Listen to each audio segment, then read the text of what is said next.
Welcome to the PEST Empire Builder podcast. On this episode, we're talking about solving problems and empathy in the business.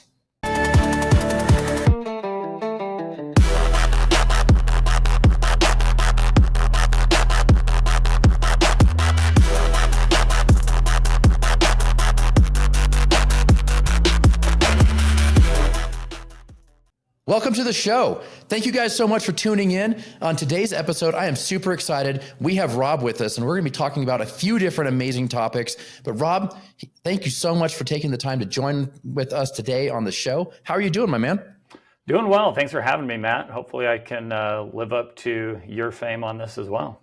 It's true. We got to hype you up a little bit. Actually, just kidding. You actually hype yourself up. You have enough crazy credibility. Again, it's just an honor to have you on here. You are someone who's running pest control company, but you're also an author and writing books on that sounds super inspiring to me. But before we get into all that, man, like, where are you located? Where are you from? I grew up in Idaho. For the last 20 years, I've lived in Minnesota, just outside of the Twin Cities. Okay. Now, I think earlier you mentioned you had been to Albuquerque one time, because that's where I'm located at. Yes, that is correct. I spent one summer down in Albuquerque, a little bit of time in Santa Fe. I was living in Rio Rancho. Nice. Fell in love with the camping up in the mountains up there. Lots of good food. It's a cool place. It is a cool place. It has some really good food. How's the food up where you're at? It is. There's plenty of good options up here as well. It's good to travel and go try out some other places that are a little bit more foodie, but yeah, we don't starve up here. Well, that's good. Yeah. We live in America. Hopefully nobody's starving.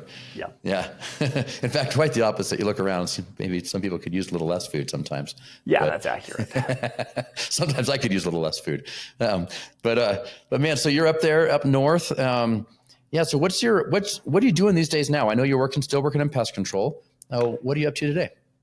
Yeah, today I'm working in the pest control company. We also have a rental lodge that we run. I coach the girls cross country team over at the high school. So that's going to start kicking up here in just a little bit. So we'll start gearing up for that. And then for fun, I run, bike a lot, rock climb, a lot of outdoors, very active things.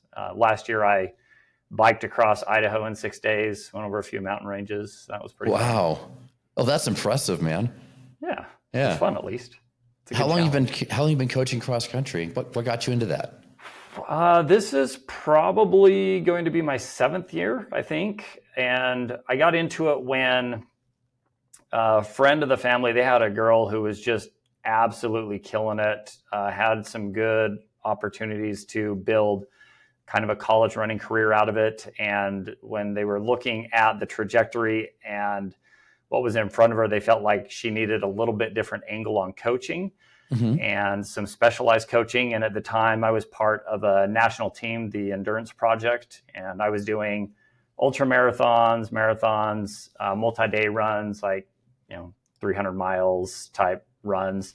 Wow. And so they set me up with the athletic director there and got me an interview and asked to add on an additional coach. So I went on as the strength and specialty coach and was just going to help her through it. And she did great.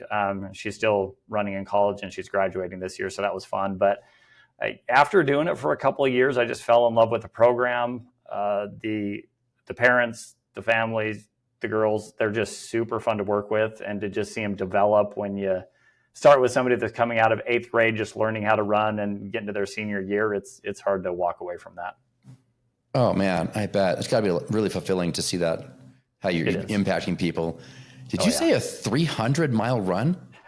Yeah. How long does that take?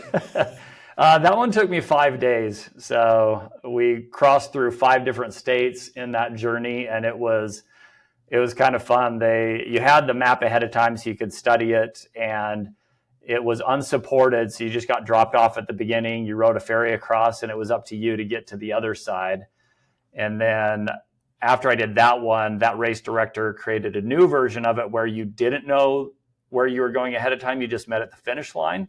And that one ended up being like 330 miles, but they just bust you for a couple of days and then just opened the door and said, go. and you had to figure out where you were, how you were going to get there all along the way. So that was a fun extra twist on that one too. How many people died on that one? Fortunately, nobody. I felt like I was going to die though, several times. 300 miles, just drop you off and like, good luck. Yep, good luck. Where's the finish line? Somewhere that way. Yeah, we do at the finish line. We met there. That's where our cars were. So we had to get there to be able to drive home. Yeah. Did anybody get lost? Oh yeah, lots. I got lost a couple of times. There was one group I was trailing them for a while. Craziest thing I've ever heard. And they branched off and went a different route. And I knew it was the wrong turn, but they were too far ahead to let them know. And it took them 2 days to get themselves back where they were supposed to. But they just went way in the wrong direction. Wow. I mean, I knew pest control guys were crazy, but I didn't know you're that crazy. Yeah, I think the insanity of wanting to just like dive into all the fears and things that nobody wants to deal with really ties into other types of personal challenge and fitting those together. This is true because, in pest control, we're diving right into like deep, dark holes in people's houses and looking for people's critters nightmares, like bed bugs chewing you up at night. You got mice that'll get people to stand on the kitchen table. Yeah, it's all the worst stuff. Cockroaches, that's a whole fear factor thing, right? There's a whole episode dedicated to that. So. They put people's head in a box and fill it with cockroaches. Yep. Yeah, for money. Yeah, no, I don't know. I don't know if I could do that. I'll be honest. It's a different breed of people that think that's a cool thing. This is true. Yeah. All you entomologists out there are, you're just loving the bug life. Yep. Yeah. Exactly all right. right. So you're in pest control and you're on the operations end. Tell me a little bit about the company you're in. How many techs do you have out in the field? How big of an organization is it that you're working with now? Yeah, I'm with Rove Pest Control. We're in 5 different states. We're probably sitting around 75 technicians right now. Okay. And yeah, pretty good sized company, enough to keep me busy and constantly have some kind of problem to solve. Well, I imagine, 75 employees and that 5 states. Absolutely. You're going to be like struggling with. How long have you been there with Rove? I've been with this company since 2003. We opened up out of our current branches. Our oldest one opened in 2006. I was here in Minnesota. So I was actually the one that came out. I was the salesman at night, the technician during the day, and then the secretary whenever the phone rang. It was running out of my apartment at the time, so there were a few times that I answered phone calls at 4 a.m. because I had no clue what time it was. I was like, "Oh, what? What's that?" Well, yeah, you're like sleeping and working, making that happen. Yeah, that's interesting. So when you first joined the company, how big was it when you got involved? We had a few branches down in like Oklahoma, Nashville, a couple different places along the South. So it was, I guess when I joined, there was just one in Salt Lake. It was Mountain West Pest Control back at the time. So there were 1,000 customers when I started, give or take. And okay. And how many customers do you guys have now? It's got to be 15,000, more than that. I don't know. Okay. Yeah. So in your journey, the company is basically 15x'd. Well, more than that, because we built up in some southern markets, and then we found that we really liked focusing on northern markets. And so we ended up being able to give some other people that had helped build it a good opportunity by being part of a merger. And then we rebuilt again. So there's been 2 rebuilds along the way. So you've been part from the ground up, basically, when it was just getting started, all the way up. You've seen the company grow, sell off parts, do mergers, and then grow back again and start pushing different directions.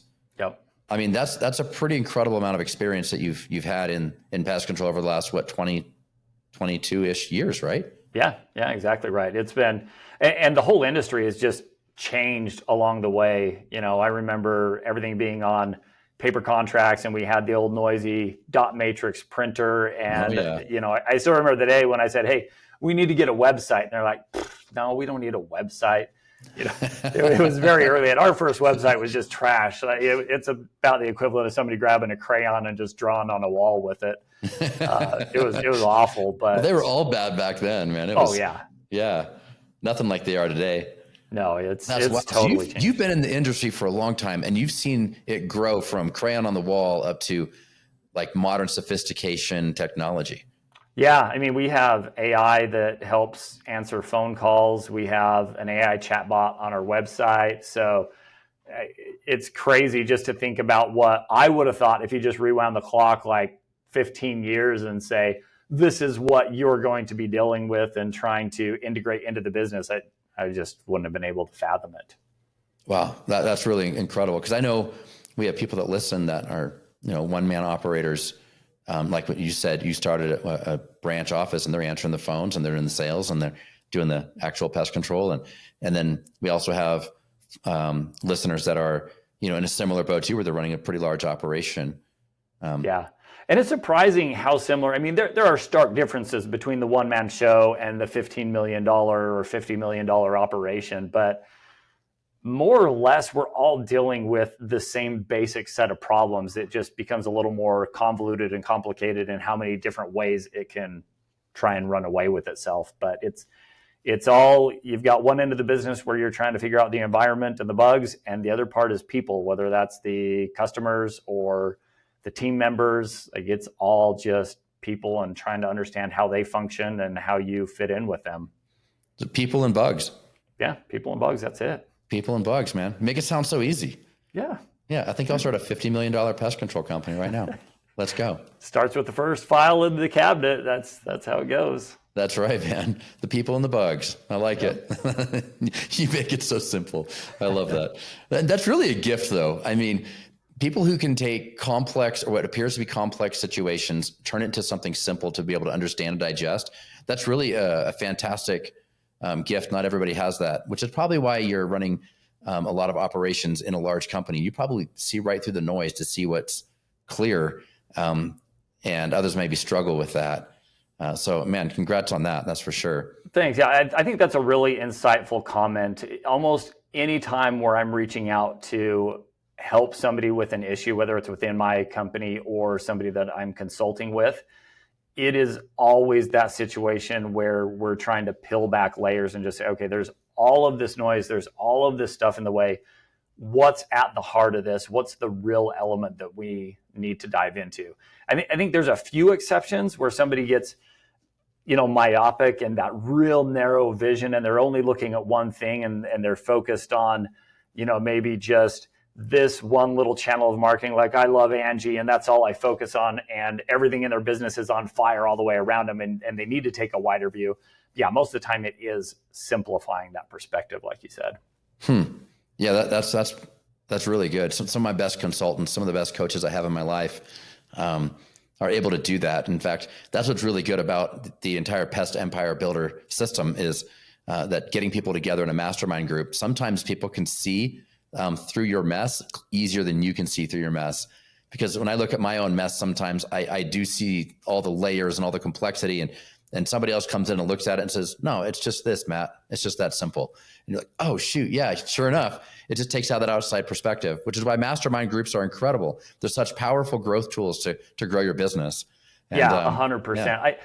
I think it's cool, even just presenting a problem to a mastermind group, like having to go through that exercise and go in and just have to translate whatever is in your head to something that the group can understand. That simple exercise totally changes the framing of the problem. And a lot of people will gain their own clarity just by explaining it to someone else. Because if you jump in and you try and go deliver all the assumptions, like if I talk about Jill, the technician, and then as soon as I'm saying that, I'm like, oh, nobody knows who Jill is. Nobody knows that she's been here for 18 of the 20 years, those kind of things. You just are forced to simplify as you try and speak on common terms with other people that are doing a parallel thing. Well, yeah, because, as in your own business, you're like, well, Jill, and she has her two daughters, and, the oldest one is a soccer player and the younger one is a cheerleader. And in your head, you're thinking about all these like different layers of things, and none of that really matters when you're trying to get down to the bottom of what you're actually trying to solve. But because, as a business owner and or someone who's running the company, or if you're a leader in your business, we see all these other factors of people's lives, which actually probably connects really well with the book you just wrote about empathy and whatnot. And tell me about your book. What's it called again?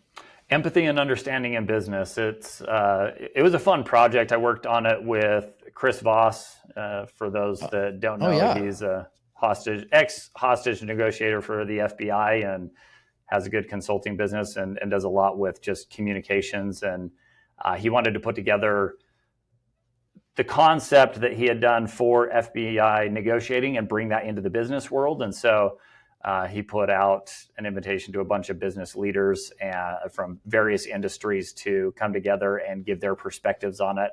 So it was a really fun project, really successful. We hit bestseller on several lists with Amazon, and there's lots of really good content in there. Oh, that's fantastic. Yeah. I've heard of Chris Voss and the FBI negotiator. He's written books, and I see him interviewed on podcasts, and I see him out on social media, and I like his demeanor and his style, and kind of the way he carries himself, and which as a negotiator makes sense. Like, he probably kind of comes across as relatable to everybody, or as many people as possible. Very, very humble and unassuming. Like, you could really just overlook him, and I think that's where a lot of the power lies, is just being that kind of almost sneaky personality that just goes right by and has you going along with and influencing or being influenced by them before you even realize anything's happening. Yeah, that's true. And so your book, what do you think is, and so you guys, it's just two of you that wrote it? Or do you have other authors in there as well? Several authors in there. Yeah. So you have some that are from real estate, some that are psychology people. So yeah, there's a whole array, and each person was given the general assignment, which is just, write about your experience with empathy and understanding in business. And none of us talked about the content of them so that we wouldn't end up influencing each other in what we were going to say. And so you get varied perspectives. And I think it helps, because how I apply it is going to be a little bit different than how you would. And the problems I'm facing are quite a bit different from yours. So having several different people, but everybody that has been successful with it, you can see all the different ways you can use that tool. That's fantastic, man. So tell me, I got to know, I want to know a nugget. I want to know just one thing in the book that you wrote that you was like, it doesn't have to be the best or whatever, just one nugget. Yeah, so I share a story in there about kind of the brief overview of it is I really got clued into the importance of empathy and understanding when I was going through some health struggles, and I happened to be in the emergency room, like 3-4 in the morning, and I'd been in there multiple times and was just getting really frustrated. And the doctor that was there was someone that knew me, and he's like, "Hey, yeah, I see a lot of people writing you off, and I know the kind of stuff you do. You're not just in here with a little bit of a tummy ache. Like there's something going on." Right. And so because of his dedication to understanding me and what I was going through and the real story without just trying to get rid of me so he could go home, ended up saving my life. When I had a surgery a few years before, they had stitched my intestines to the peritoneum, the abdominal wall. And so it was just totally messed up in there, and it was getting to the point where it could have exploded and I could have died. So that was my receiving of that. But then to show you how much I had to learn, when I was on my way out, I was like, I don't want to wake my wife up. Like, it's 4 a.m. So I'll just drive. I'll shoot her an email so that she knows where I'm at. And then when she wakes up at 6 and I'm gone, like the last thing she's going to do is go check her email, right? So right. She was kind of pissed, and I tried to defend myself. I'd tell people, I'm like, yeah, it's a logical thing. Like, you just check all your communication lines. And anyway, I have lost that battle over and over again. But wake up your wife. You're going to the emergency room. Yeah. Wake her up, or at least shoot her a text, right? Like something that she'll check. Yeah. Or she could have driven me, so I didn't get to wreck and die on the way there. But right. But I took that, and it could have been a real negative spot in our relationship, right? It could have been this point of contention, and maybe we could have got a divorce over it. But I recognized that I totally missed the mark on that. But I thought it was a good opportunity to remind ourselves of our connection and just this key point in time. And so I make it a point every Saturday to get up early before I go do my workout for the day and I send her an email that includes all the things I appreciate about her and all the things. I kind of do a weekly recap of our relationship and where we've been and where we're going. And so what could have been just a super negative element has turned into kind of a flowering element of our relationship. And so I think that's really the key is understanding where other people are at and using our ability to empathize to see how we can turn negative situations into positive springboards into the future.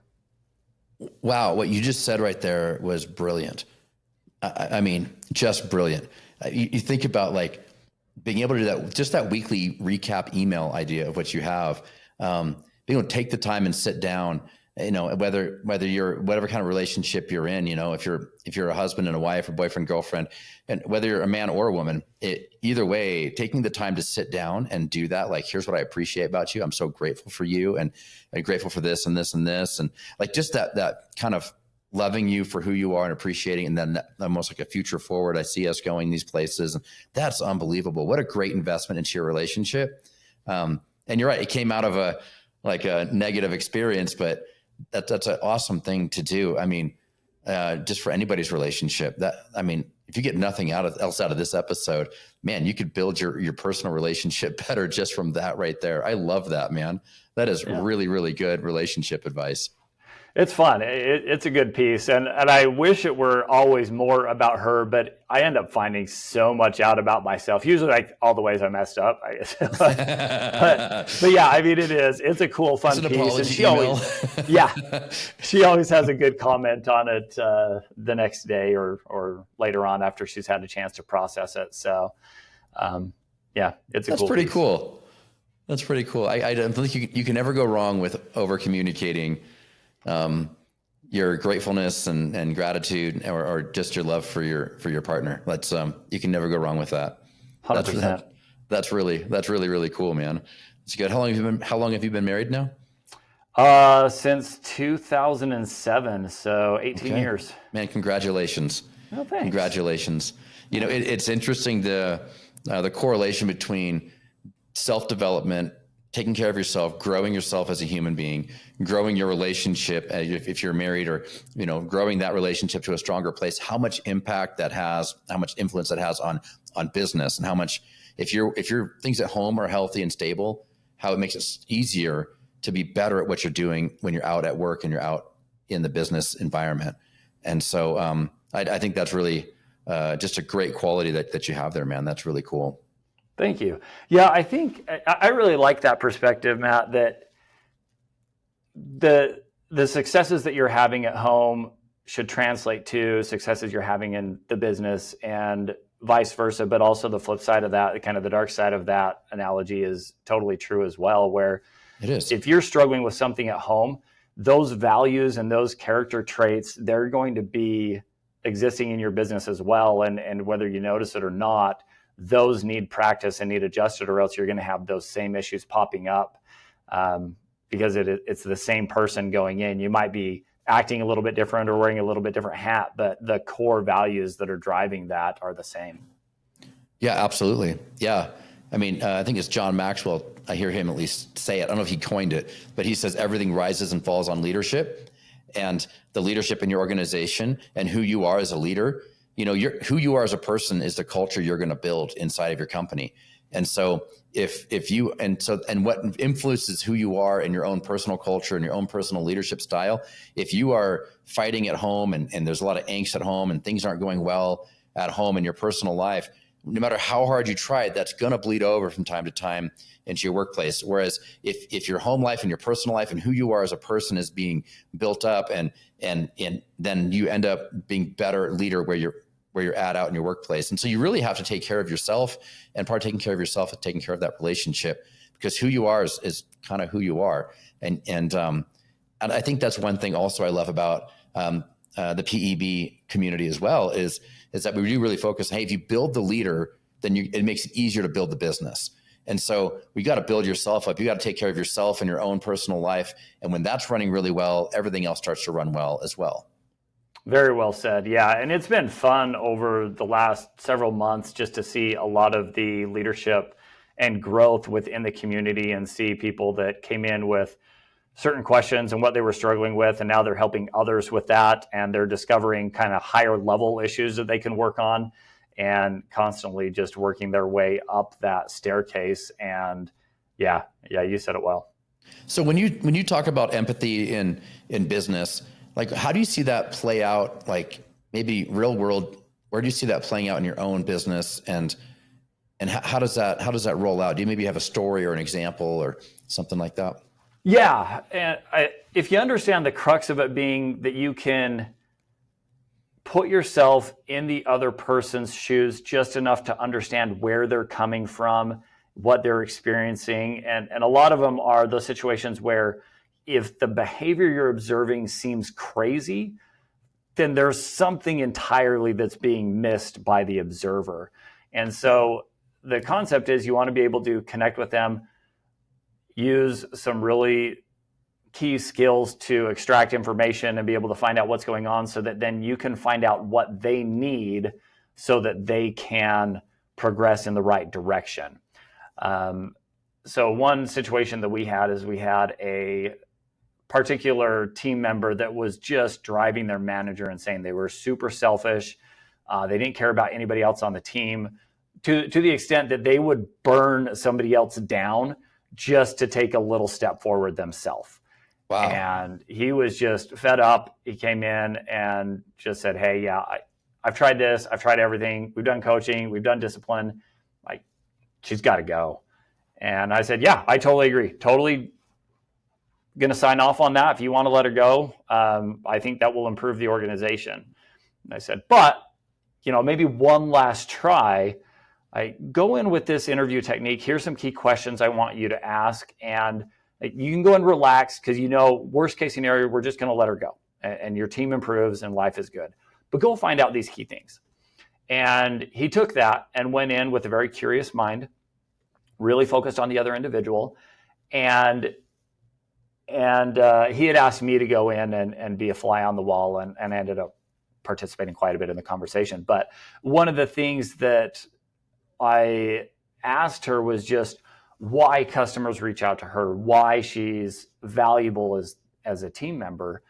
And she commented on how she's a helper and how she helps people. And the manager's eyes they got super huge, like saucers. Like, what? She hasn't helped anybody but herself. But that's what she saw in herself, was that she was helping people. And so we just started framing everything that way. I wrapped up the conversation pretty quickly, and I said, hey, next time you train her, just say, hey, this is how you can be a helper. This is how you can do this to help someone.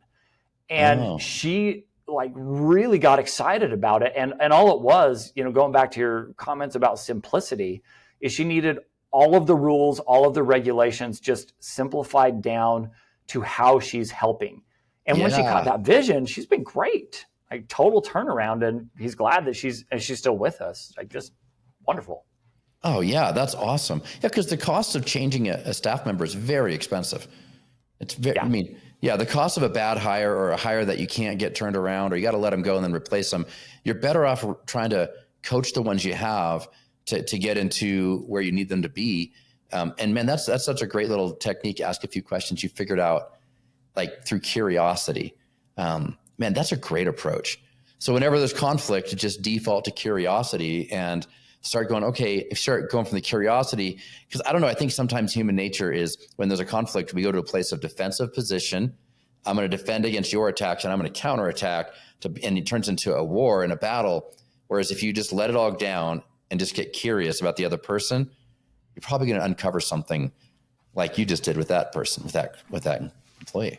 Yeah, and that's really insightful. Even if you look at a lot of the metaphorical language that we use going into conversations, like, hey, what's your plan of attack, and different things like that, it's all built around war metaphors. And so we're going in, and while somebody's talking, we're not listening to them. We're just thinking about, oh, this is what I'm going to say next. Let me formulate this. Let me get the wording right.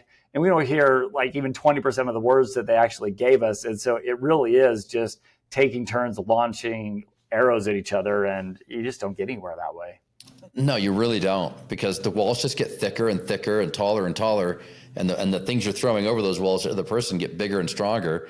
And you start with arrows, and then you have those the rocks, and then the big flaming fireball things, and then somebody sends over a nuclear thing and ends the war. That's it, all over from there. World done.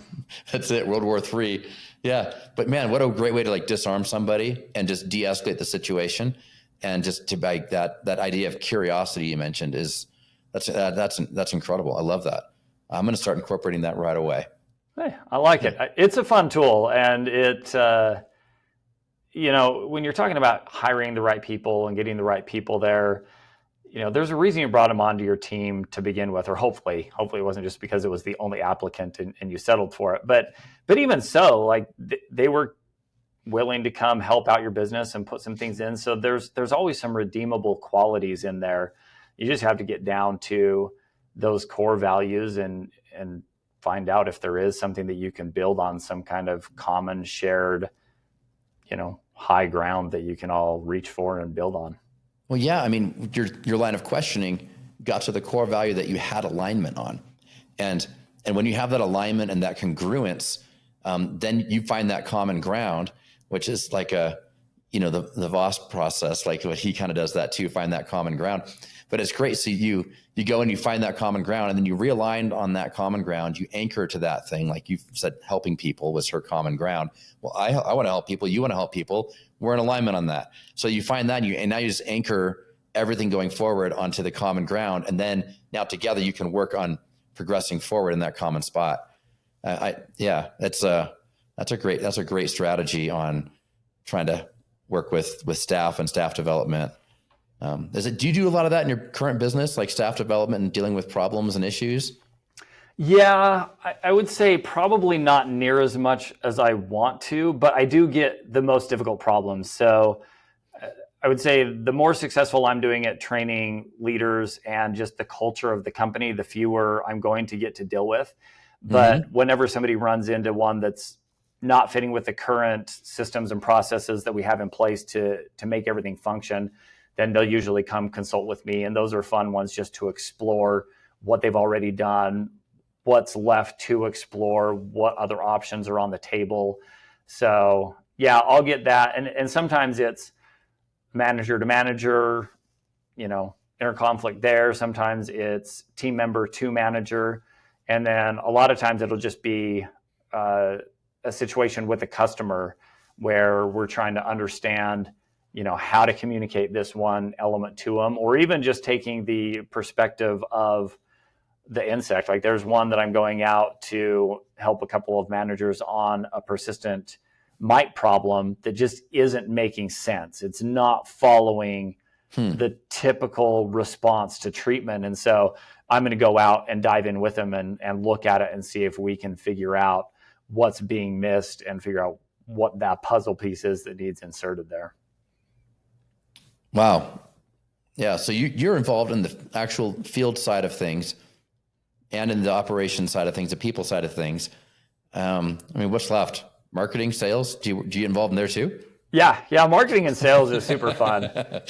You're in all of it. All right. Yeah. I would say I probably have my hand in way too many buckets, but I think the reason I'm able to do that is I have so many good key leaders in the organization. We have a really strong, really good culture. So everything just really runs itself. And I have an open door invitation for people to come and talk to me. So like this mite one, this guy probably comes and talks to me once every 2 months. It's really rare, but he's just like, I don't know where to go with this. And he knows that he can come talk to me and I'm going to have a different perspective on that. So by putting key leaders in every possible part of the business, I can have these infrequent touch points, but just constantly insert a little bit of outside perspective from what they're doing and constantly just provide little guidance into that culture to just keep all of us aligned and all of us on track. That's awesome. It sounds like you're pretty effective at leading through leaders. Like you're building leaders and those leaders are then leading other people. That's a is that just a skill you developed over the last 20 years as you needed to in this business growing?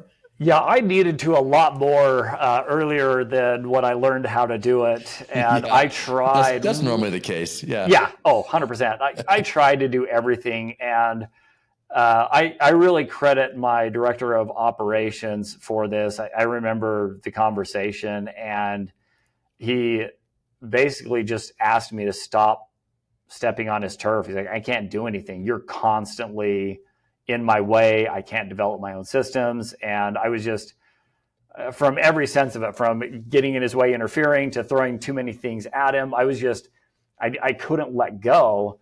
And when I finally took a step back, then he was able to do a ton of stuff. And I think there was probably a part of me all along that was a little bit afraid that I would be irrelevant. You get that little bit of, do I really belong here? And as long as I'm calling the shots, I definitely belong here. What happens if nobody needs me? Are they going to say that I'm not important to the organization? And that hasn't been the case at all. Just the quality of our conversations and the problems we're working on just keep elevating the more I stay out of the way and let those leaders develop and do their own thing. Yeah. Wow. That's really good, because it's true. Like at every stage of growth in your business, whether you're the solopreneur getting started or whatever stage you're in as it's growing, to be able to hand something off and trust somebody else to run with that and to step out of their way. You feel a little bit like, well, wait, why do they even need me? Yep. That's interesting perspective. And I mean, you hire your first technician, you're doing everything by yourself. You hire that first technician, and then it's like you send them out to go, go to a customer's house and do the treatment. I mean, I don't know. Like, I think my first employee, one of my first businesses, the first time I sent him out to do something, I was nervous the whole time. I was like, oh, but I'm not there. Is he gonna? What happens if he runs into something that he doesn't know what to do? Like, I'm not there to hold his hand. And then when he did his first day of work, and then he comes back to the office, it was like, oh, everything went good. He's like, yeah, everything went great. Okay, cool. And then he left for the end of the day. And I remember laying in bed that first night, like, but what if everything didn't go good? Yeah. Like, what if he thinks it went good, but it didn't go good? And then what if those customers are upset now? And like, I don't know, maybe I'm a crazy man, but I'm laid in bed all night, like processing through all of this stuff. And I had a hard time letting go of the control of the minutia and the micro details, and the temptation to be a micromanager, which in the beginning of my leadership journey over 20 years ago, I probably was more of a micromanager. And like, I wouldn't let go, but the ability to let go and to delegate and then trust leaders to be able to do it. I mean, that's hard. That journey of like letting go and letting it happen is, it's a tough one. It really is. And I think there's another level that comes. It sounds like you've progressed beyond that, where you've been able to delegate and able to let go. Have you noticed yourself or other people that you've observed where, as a leader, there's really difficult challenges they should be looking at, and when their mind starts to go there, it quickly shifts to the easier answer? We're like, well, if I just go check up on this person, or if I just go answer this phone real quick, then I'm doing something to contribute. And it's really just them choosing the easier path rather than making their business much better. 100%. Yeah, absolutely. Yeah, I've owned a few different businesses in my life. I've owned 10 different businesses, but my current business that I have now is I have a home inspection company. But we built up all the teams of people that run it all. And but what's interesting is my operations department now, I'm not allowed to touch the calendar. Like, because it's like I was like, oh yeah, I'm just going to book this one real quick. And I did it all wrong, and I screwed it all up because I'm not in it every day. But just like you said, it's like, well, I want to feel like I'm contributing. And so, yeah, this customer DM'd me on Instagram directly. And I was like, oh yeah, sure, I'll just book it real quick. I screwed the whole thing up, and my operations person had to come back to me and be like, hey, and they're like all cautious. So I know like you're trying to help, but it kind of caused some problems. And I was like, oh no, like, well, yeah, just because of this. And she's being all gentle. And I was like, just spit it to me direct. And she's like, all right, straight up, like, don't touch the calendar. I was like, okay. She's like, just screenshot it and send it to me. I'll take care of it. And I was like, all right, sounds great. And so from then on, it was like screenshot, send it. She takes care of it. And, but yeah, it's because I wanted to feel like I was contributing. I was like, well, I can still do this, but yeah, it's like, like you said, you're stepping all over your operations person's toes, and it's like pretty soon I'm making their job harder. So in an effort for me to feel like I'm contributing to the company, I caused way more work for my employees than needed to be. And they're like, oh, this guy, why wouldn't he just let me do my job? And so yeah, it is hard to get to the place you can let go, but it's event now I'm at this place where it's like, heck yeah, like I've built this company now where I don't actually have to touch the calendar anymore. I have people that run that for me, and they actually do a better job than I do or ever did. Yeah. And that is such a key thing. I love that concept of having people in the organization that are far better than the leader or the one who originally set it up. And you want to see that on every level. Yep. From director down to manager and manager down to field technician. And it's weird. It's almost paradoxical, right? Where you're over something that you don't really know how to do yourself that well. Like you said, like, I don't know how to use the software. And when I go in, I mess it up. I don't know how to use all the pieces. Yep. But that's because that's not your particular job that you're supposed to be focused on. And yeah, it's a weird place to be, but you're absolutely right on that. Yeah. And once I got comfortable with it, because it took me a little bit, once I got comfortable with it, I realized like, oh my gosh, it brought so much freedom to me. And now I'm at a place where I just trust, and which is hard to do when you own it, to trust everybody, especially in your leadership journey. It's like, can I trust these people? And this is my baby. And like they're, but yeah, people, you hire really good people, and then, yeah, they build the systems and processes. And yeah, like we've had enough iterations with software and changes. And so now my field team, we were talking about operations team, and they realize, oh, this isn't working. They're making adjustments now, and the field team is making their adjustment. The operations making their adjustment. And I actually don't know I didn't even know the whole conversation even happened. I didn't even know there was a bump. They come into a bump. They figured it out. They talk, they collaborate, they figure out the best way to do it. And then now it's running smooth. And I just had no idea that entire thing happened. And yeah, but that's a beautiful place of freedom. Yeah. You set something key up there where you started explaining how when you were first letting go, you were afraid of all the bad things that could happen. And what you were doing is you were taking a vulnerable position where you're completely exposing yourself and your company, your investment, everything that you did. But trust can't exist without that vulnerability. So by laying the foundation of vulnerability, you were able to build organizational trust that translates to better teamwork, better leadership, and better customer service, because everybody can follow that pattern, and that's what the end client is eventually going to experience. Wow. That's really good. I like that a lot, man. I like that a lot. And it's true, man. And at the end of the day, customers are happy. Like in my business, I can tell you the customers are happy. Things are going really, really well. And I don't really know all the details of exactly why. I know the big picture. I understand the vision. Because the further higher you go up in leadership and the more people you have underneath of you, the stronger you have to communicate vision, the stronger you have to keep pumping that and the culture.